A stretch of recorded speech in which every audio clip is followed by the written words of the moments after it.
Hey guys, it's Katie. Welcome back to my channel and welcome to my 20k Q&A video.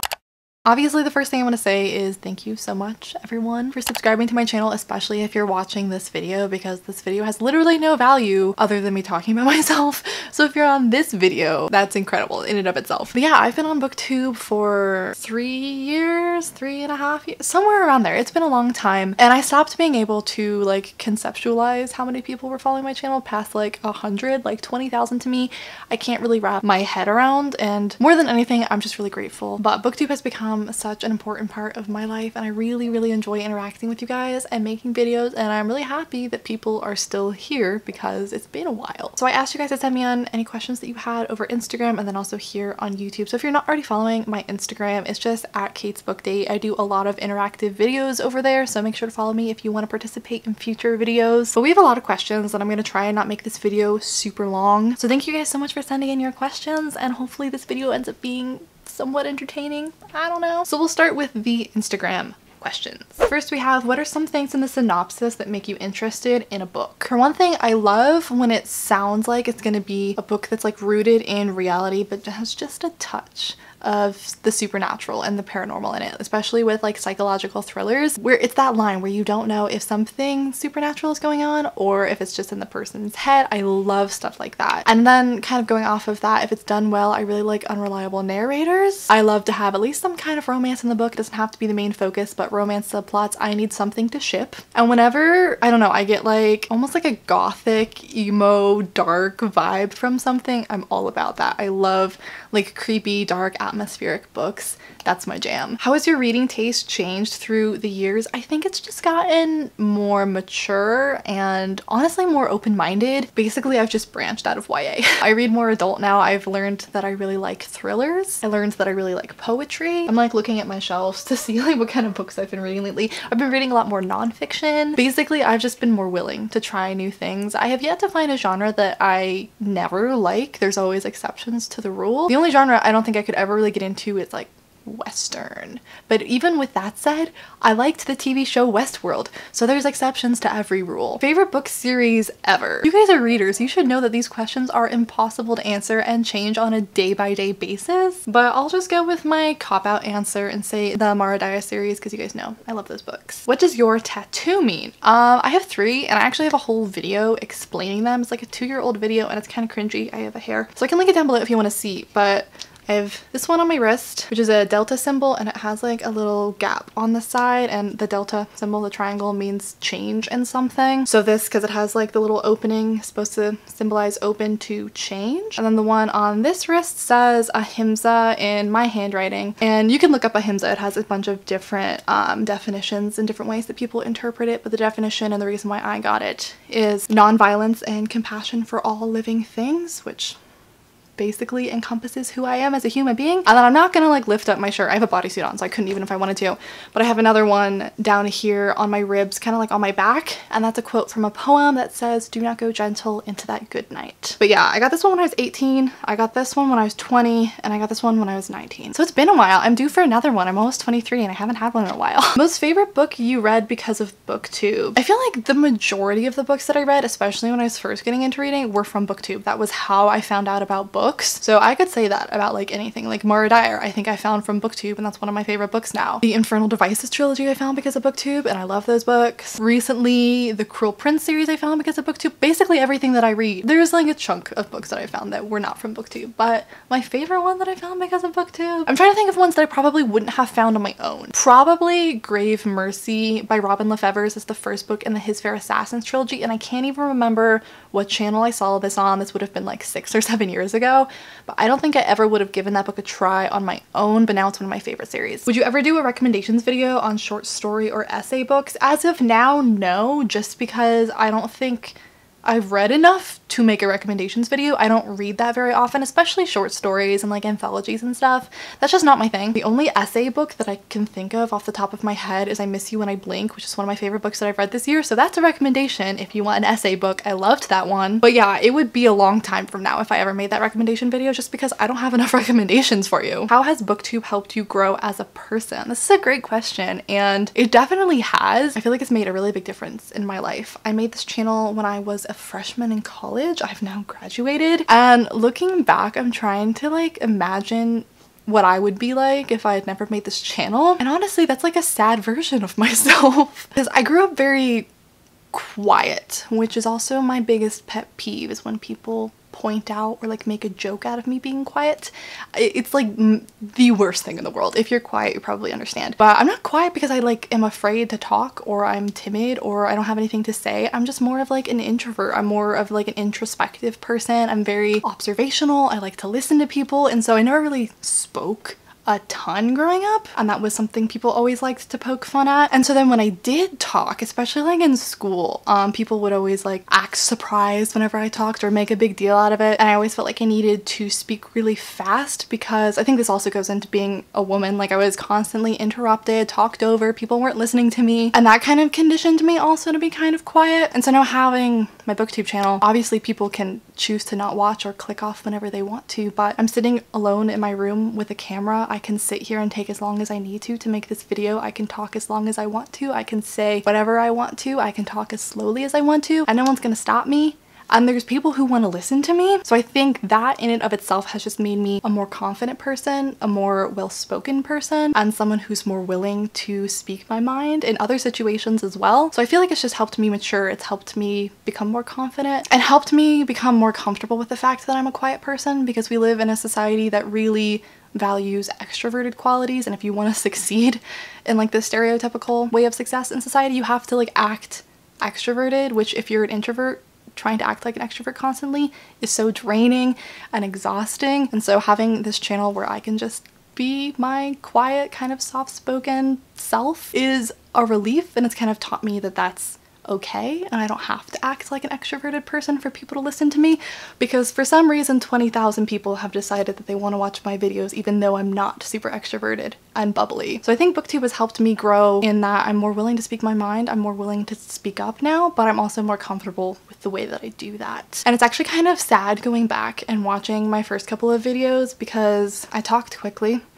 I was trying to be more high energy than I am now, and you can kind of see the longer I've had the channel, the more I've like calmed down and allowed myself to just be the way that I am. But you can see in the beginning I was still trying to be basically what everyone my whole life has told me I should be, and now I don't bother with that nonsense anymore. So if you're also a quiet person, moral of the story, I'm with you on the struggle of that. Do you have any hobbies that you don't share in vlogs? That's a good question. I feel like I used to have more hobbies when I was younger, and then the older I've gotten, it's kind of narrowed down into my favorite hobbies. I think that's the case for a lot of people. So my main hobby is YouTube in and of itself and making videos. This is my biggest hobby. This is the one that takes the most time for sure. And then obviously reading, writing, and fitness is a big hobby of mine. Although I feel like those are my main hobbies now. When I was younger, I used to like play the guitar and write songs, which I don't think is too much of a stretch, because now I write poetry. I used to write song lyrics. I think that kind of makes sense. I used to play a lot of musical instruments. I played the flute, I played the clarinet, I played the piano a bit. I was never that great at it, and I played the guitar, but I don't really do much of that anymore. And then I used to play a lot of sports, which also makes sense why I love working out so much, because I kind of miss being on sports teams and stuff. But I don't think there's anything that I really do now that I purposefully like keep out of my vlogs. I'm pretty straightforward with you guys. What you see is what you get. This is what I do. Do you think booktubers should do sponsorships even if they are products that they don't like or use? I've said this before, I'll say it again. It's none of my business.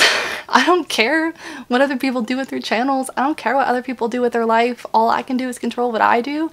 And so personally, I wouldn't do a sponsorship with something that I don't like, or I wouldn't use, or doesn't align with my values, or I don't believe in. But I'm not gonna judge anyone for doing any differently. I think there is a level of trust between the creator and their audience, but that creator knows their audience better than I do, so I just mind my own business and just worry about myself. Best and worst advice you've gotten about starting your channel? This is an interesting question. It's been a while. I think the worst advice for beginners that I've heard is trying to make a schedule or really focus on like consistency and stuff with your videos. I think when you're new, don't worry about that stuff. It doesn't matter.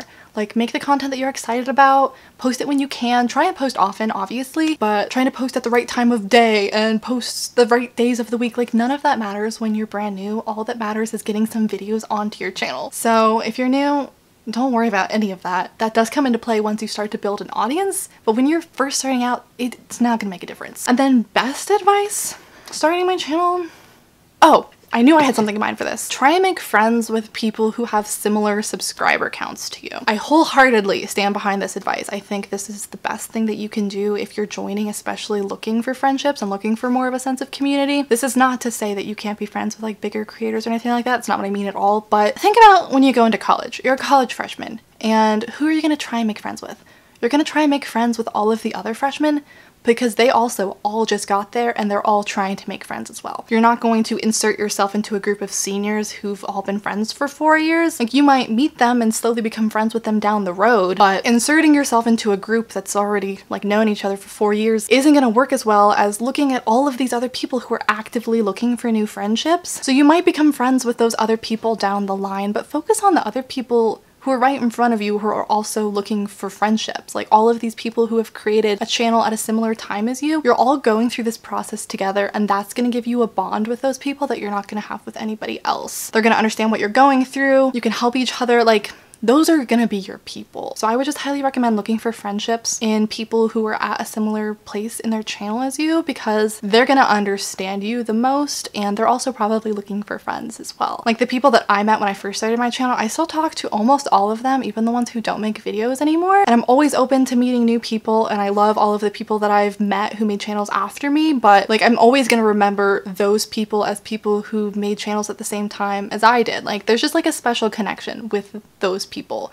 And I think a lot of creators would say the same thing. They don't have to be your best friends, but they're a different kind of relationship, if that makes sense. If you could travel into any book created world, where would you go? I feel like I have a weird answer to this. Everyone's like Harry Potter and stuff. I would want to go into the Vampire Academy world and be at St. Vladimir's, and I would want to be a Dompier. Is that how you say it? Not a Moroi. I would want to be like one of the bodyguards. I feel like that just suits my personality, and that would be really fun. Like, training all day and stuff. Oh, that sounds ideal. I would love that. How did you get into being a nanny? What did you need? Oh, this is a very different question. If you missed my life update, I'll have it linked down below. It's on my second channel, and what I'm doing for work now, part of it is I nanny a couple of hours in the afternoon, and the story for this is not interesting, so I'll keep it brief. I was a babysitter like all through high school. I babysat for like one family in my old neighborhood, and apparently their kids liked me, so they told all of their friends, and then suddenly I was the babysitter that got like passed around throughout the neighborhood. And then in the summers between college, I would come back and sometimes I would pick up some babysitting shifts in addition to whatever summer job I had. And then one summer, I think my last summer here, I was an overnight nanny. So I worked for this single mom, and she was a doctor. She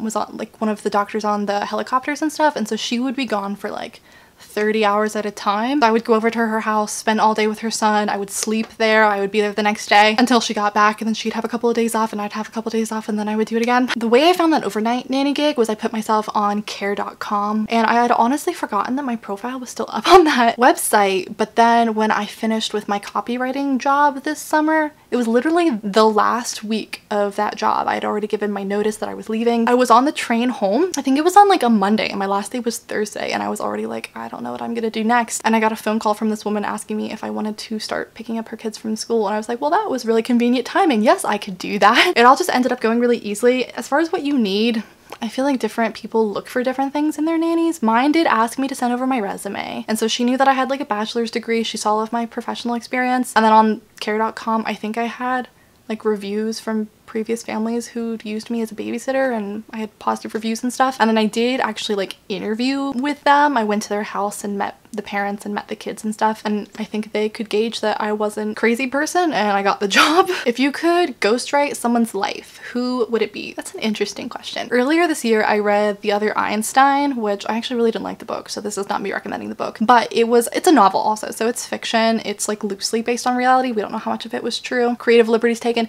but the point is, it was about Einstein's first wife and how she was also a scientist, and they actually met at university, and according to the book, she was like the brains behind a lot of his finds, but she was overshadowed by him and never got any credit for it. He treated her really badly and things like that. And so if I were ever to like ghostwrite someone's life, I would want to find someone like that. I would want to find a woman later, like far back in history, before all of the like rights and stuff that we have now, and find a story that hasn't been told that deserves to be someone who didn't get the credit that they deserved. I would like to write a story like that. 3 things that make you smile. I like that. My dogs, always without fail. Sunrises and sunsets, also always without fail. And Grey's Anatomy. Grey's Anatomy is like my comfort food for my soul. Like, if I'm having a rough day or something, I just cuddle up and I watch an episode of Grey's Anatomy and I feel better. Okay, so now we're gonna move on to the YouTube questions. Oh my god, how is this already 20 minutes long? I thought I was going fast. That's okay, I don't think we have that many more. Have you struggled with how much of your personal life to include in your videos? It's something I don't hear a lot of creators talk about. Personally, I think you strike a good balance. Well, thank you. That is something that I feel like I've started to think about more lately than I did when my channel was smaller, and also when I started to incorporate content outside of like regular booktube content with like vlogs and stuff. You start to see more of my life. Recently I've decided that I need more boundaries, and there's just certain things that I don't want to talk about on here. Yeah, I'm kind of an open book, so if you ask me about something, I will just straight up tell you whatever you want to know. I'm just not a secretive person, but I am a private person. People in my real life would definitely tell you that. I'm a very private person, just because I think it goes along with being like quiet and being introverted. I'm not gonna like stand here and announce everything about myself, but if you ask me, I'll tell you. Especially with vlogs and stuff, I think you guys have probably noticed when I'm going about my day-to-day life, I'll be like, I have plans tonight, but then I stop vlogging once I'm with the people that I have plans with. So I'm open to vlogging what I do, but I know no one else in my life signed up for that, so I try and keep the privacy of everyone else in my life. You know, just try and be thoughtful about that, because my friends, the guys that I'm dating, my family, like, no one asked to be on camera, so I'm not gonna just like put them in my vlog. So yeah, I try and be personal on here just because I remember watching a lot of YouTubers when I was young and how much that helped me, like relating to them and seeing parts of them that I saw myself in. And I get comments that honestly like make me cry when you guys tell me that my videos have helped you through things, or people DM me saying they like look up to me. That kills me. Like, that makes me so happy. I don't know why, because I'm sort of a mess, but when people say stuff like that to me, it honestly means the world to me. So I do try and be as like authentic on here as I can be and show you as much of my life as I can, because I think it's helpful to some people. But at the same time, there's certain things that I just don't want broadcast on the internet. Like, I'm not someone who's gonna sit here and like talk about my traumas. Some people do that and it works for them, but personally, I just need some boundaries. I got two kind of similar questions: top 20 favorite books of all time and top 5 favorite books of all time. I think I'm gonna make a separate video for that and go over what I consider to be my top favorite books right now. But the answer that I typically give is The Female of the Species by Mindy McGinnis, The Unbecoming of Mara Dyer by Michelle Hodkin, Night Film by Marisha Pessl, Alice's Adventures in Wonderland by Lewis Carroll. I know there's another one that I usually say. What do I usually say? I don't know, but those are 4 of my favorite books. Was there any book that you couldn't get through because of the content? Oh, yes. For the most part, I think I kind of know what kind of content I don't like to see and I can't handle, so I just stay away from those books to begin with. And movies and stuff. Like, I love horror, but I don't like torture horror, so I don't watch those movies. And there's certain things that tend to be in the horror genre that I know I don't like, so I stay away from certain things. You just kind of start to learn what you like and what you don't like. American Horror Story is one of my favorite shows, but I had to almost stop watching the Roanoke season, which is funny because everyone was always talking to me about that season because I went to Roanoke College, but there's a lot of cannibalism in that. I don't like that. I can't watch war movies. Those really upset me. So anything, but like fantasy wars for whatever reason, don't bother me. But like historical movies based on real wars, I can't handle it. I don't watch those movies. The only book that I can think of that I've actually started and had to put down even remotely recently was Again But Better by Christine Riccio, which is kind of a funny book that you would think that would happen with. And this is again something that's kind of personal, so it's not something I'm going to talk about on here. It was something that was upsetting me due to a personal experience, so I couldn't read it. What are some goals at the moment? It can be short-term or long-term. I'm currently really focusing on saving up money, and not just like the like flippant like I'm saving money. No, I set aside a separate bank account that has a high interest rate. It's my savings account. I'm putting a certain amount of money in there every month. I don't touch it, not for anything, because I want to save up to put a down payment on a house or a condo, because I really want to move out of here, but I don't want to waste my money on rent for an apartment because I don't feel like it's a good investment. My mom has worked in home building for like 20 years. My best friend's dad is like in real estate and stuff, so I've had this stuff like hammered in my head my whole life. So I'm currently saving up to have a decent size down payment for future living arrangements. That's a big goal. As always, I want to publish another book. That's probably going to be an ongoing goal for the rest of my life. No matter how many end up coming out, it's always going to be to do the next one. Me and one of my friends from college have been talking about taking a trip together because I haven't seen her since we graduated. So that's something I want to do relatively soon. And then favorite snack, anything with peanut butter. Are you planning to self-publish your next book too? As of now, no, that's not the plan. Which university did you go to? I went to Roanoke College, which is a tiny private liberal arts college in the small town of Salem, Virginia. If you're looking at schools, would highly recommend. I had a wonderful experience there and they're very generous with financial aid. What is your biggest regret about being a YouTuber? What is the best part of it? And do you ever wonder how it has changed the trajectory of your life? I don't know why I can't say that word, trajectory. What's your biggest regret about it? The problem is, kind of going back to like sharing personal stuff, is you don't really realize that you've said too much or you've gone too far or whatever until it's already too late and you regret it.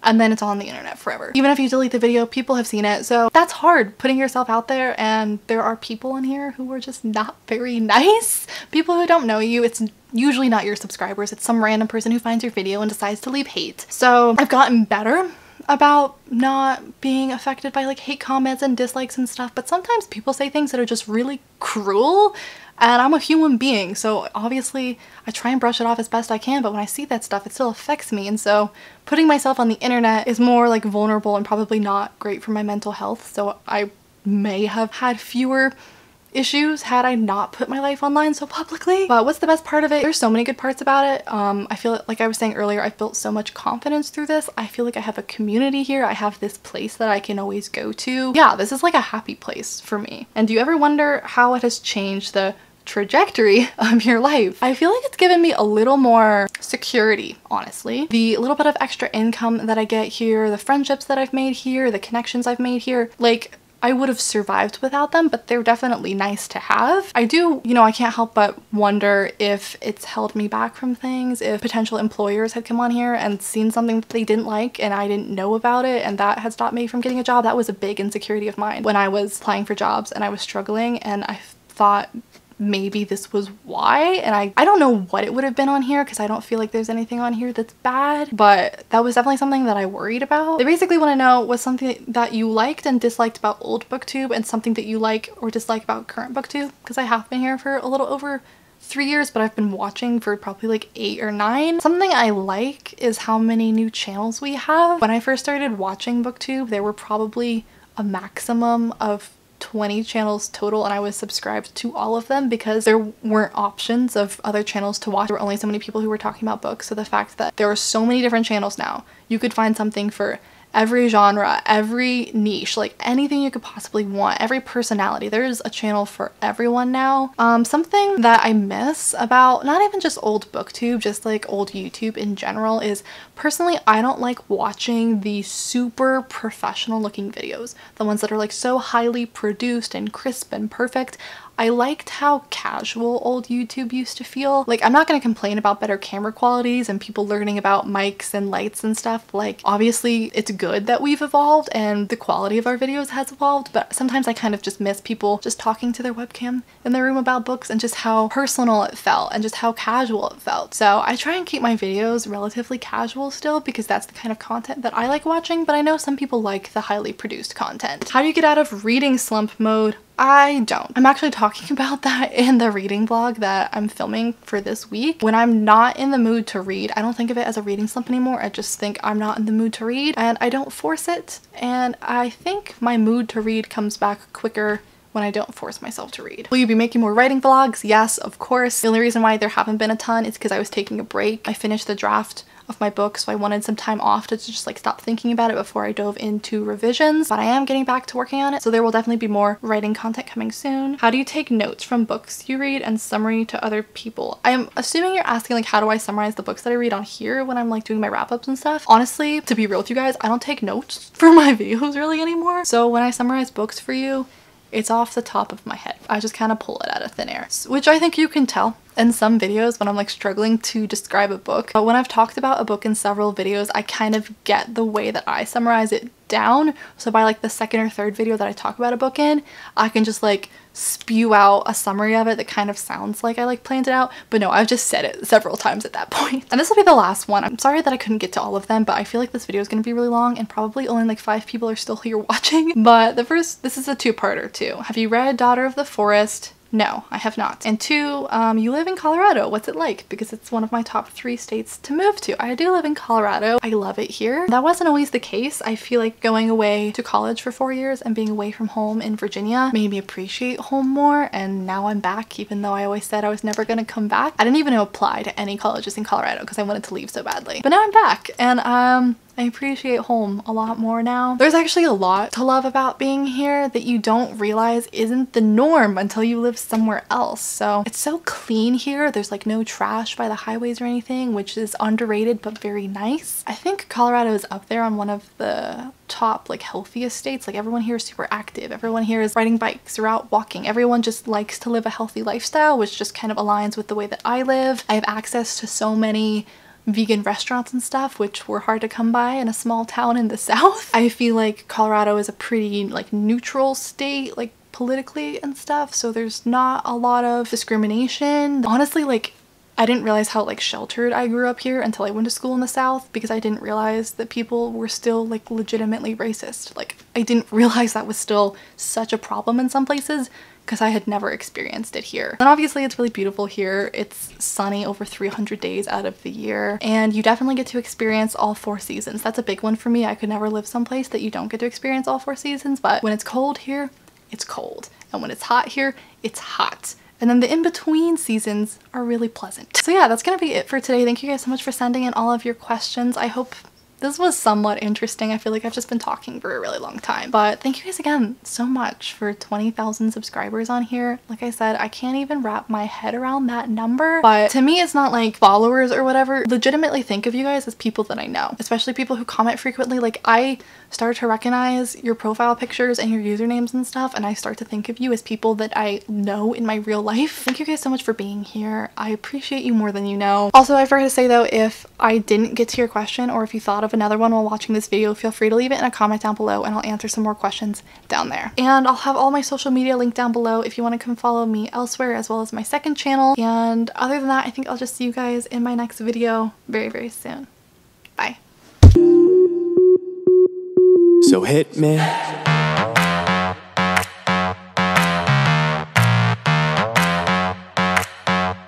So hit me.